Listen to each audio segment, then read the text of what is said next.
আসসালামু আলাইকুম এভরিওয়ান। আজকের ভিডিওতে দেখাবো ডি.পে থেকে কিভাবে আপনি একটি ভিসা কার্ড নেবেন। তো এই কার্ডটি নেওয়ার জন্য কিন্তু আমাদের অবশ্যই $10 কিন্তু খরচ হবে। তো আমার ব্যালেন্সে কিন্তু দেখতে পাচ্ছেন $16 কিন্তু লোড করা আছে। তো আপনি কিন্তু চাইলে খুব সহজেই বাইন্যান্স থেকে বিকাশ নগদের মাধ্যমে কিন্তু ডলার কিনতে পারেন। তো বাইন্যান্স থেকে কিভাবে ডি.পে তে ডলার ট্রান্সফার করবেন এই সম্পর্কে কিন্তু একটি ভিডিও দেওয়া আছে। তো আপনারা কিন্তু চাইলে সেই ভিডিওটি দেখে খুব সহজেই বাইন্যান্স থেকে টাকা ট্রান্সফার করে ডি.পে তে নিয়ে আসতে পারেন।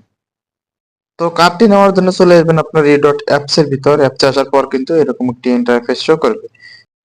তো তারপরে নিচে দেখতে পাচ্ছেন লেখা আছে কার্ড। তো আপনারা কি করবেন, এই কার্ডে ক্লিক দিবেন। কার্ডে ক্লিক দেওয়ার পর কিন্তু এরকম একটি ইন্টারফেসে নিয়ে আসবে। তো আপনারা কি করবেন, অ্যাপ্লাই কার্ডে ক্লিক দিবেন। তারপরে এই পে অপশনে ক্লিক দিবেন। পে অপশনে ক্লিক দেওয়ার পর কিন্তু এরকম একটি ইন্টারফেসে নিয়ে আসবে।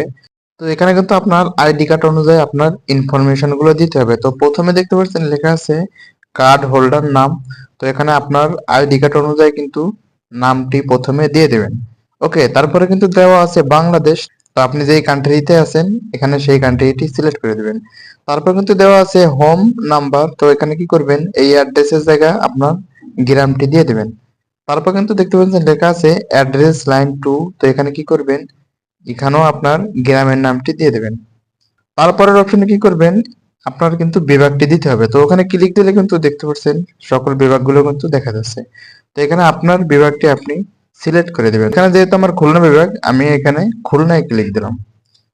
ক্লিক দেওয়ার পর একটু নিচের দিকে স্ক্রল করলে দেখতে পাচ্ছেন লেখা আছে সিটি। তো এখানে কি করবেন, এখানে আপনাদের জেলাটি দিয়ে দেবেন। তো আমার জেলা বাগেরহাট, আমি এখানে বাগেরহাট দিয়ে দিলাম।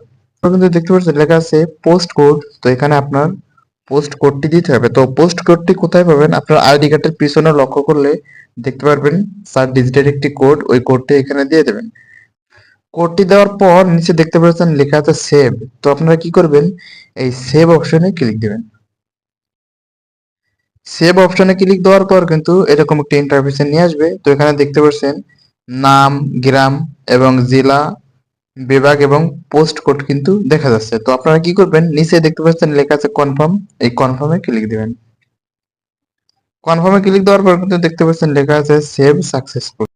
তো এখন আমাদের এই পে অপশনে ক্লিক দিতে হবে। তো পে অপশনে ক্লিক দেওয়ার পর কিন্তু দেখতে পাচ্ছেন টোটাল $10। এই $10 কিন্তু তারা কেটে নিয়ে যাবে। তো আমরা এখন কি করব, এই পে অপশনে ক্লিক দিব। পে অপশনে ক্লিক দেওয়ার পর কিন্তু দেখতে পাচ্ছেন এখানে লেখা আছে পেমেন্ট $10। তো আবারও যদি আমরা পে অপশনে ক্লিক দিই তাহলে কিন্তু এই $16 থেকে তারা $10 নিয়ে নেবে। ওকে, তো আমাদের কার্ডটি নেওয়ার জন্য আবারও পে অপশনে ক্লিক দিতে হবে। তো পে অপশনে ক্লিক দেওয়ার পর কিন্তু দেখতে পাচ্ছেন আমাদের কার্ডটি কিন্তু এখানে চলে আসছে। তো এখন আমাদের 3 থেকে 5 মিনিট সময় ওয়েট করতে হবে এই কার্ডটি অ্যাক্টিভেট হওয়ার জন্য। তো 3 থেকে 5 মিনিট তারা রিভিউ করে দেখবে, যদি কোনো প্রকার সমস্যা না হয় তারা কিন্তু কার্ডটি অ্যাক্টিভেট করে দেবে। তো অলরেডি কিন্তু আমাদের কার্ডটি অ্যাক্টিভেট হয়ে গেছে। এখনো কিন্তু আমি অনলাইনের সম্পূর্ণ পেমেন্টগুলো কিন্তু এই ভিসা কার্ডের মাধ্যমে করতে পারবো। তো আমার ব্যালেন্স থেকে কিন্তু দেখতে পাচ্ছেন তারা $10 কেটে নিয়ে গেছে।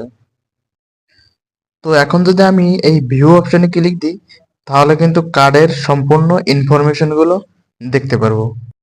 তো আপনিও কিন্তু চাইলে ডি.পে থেকে এরকম একটি ভিসা কার্ড নিতে পারেন। তো আশা করি বুঝতে পারছেন। আজকের ভিডিও এই পর্যন্ত। ভিডিওটি যদি ভালো লাগে অবশ্যই একটি লাইক দিবেন।